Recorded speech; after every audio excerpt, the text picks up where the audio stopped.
हम पहुंचले कि 7 रु 8 मास भितर से गोमाता आईन आनिए बोली कि प्रतिशत देवा परे हमर गोपुत्र माने उठी देले आ गोटे कथा संकल्प आमे नै जे पर्यंत गोमाता आईन न आसी आमे जगन्नाथ दर्शन करिबु नाही।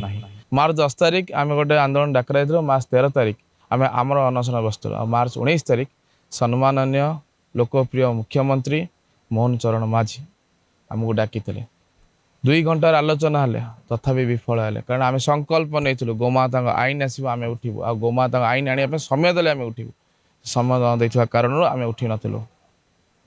पुणी विधायक जो मुख्यमंत्री ऑफिस कंटाक्ट आसला जोगाजोग करते आम सहित 3 जन विधायक सम्माननीय बाबू सिंह जी, सम्माननीय इराशीष आचार्य और सम्माननीय सीतांशु शेखर महापात्र आसिकी हम पहुँचले कि 7 रु 8 मास भितर से गोमाता आईन आनिए बोली कि प्रतिशत देवा परे हमर गोपुत्र माने उठी देले आ गोटे कथा संकल्प आमे नै जे पर्यंत गोमाता आईन न आसो आमे जगन्नाथ दर्शन करिबु नाही।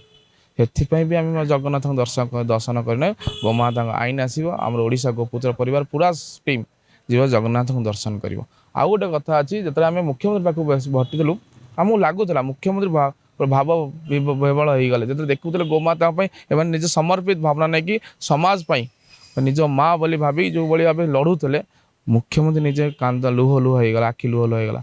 मु भावुली कि मुख्यमंत्री निश्चिंत देखो राज्यर जो मुखिया जदि से जवाब दौरान मुझे करी से ही कथा निज मन भर रखी आम उठिलु अनशन किंतु जदि मुख्यमंत्री न आनती पुणी आंदोलन जारी रहिबो। स्थगित कराई आंदोलन भयानक हम आंदोलन। जय श्री राम, जय गोमाता।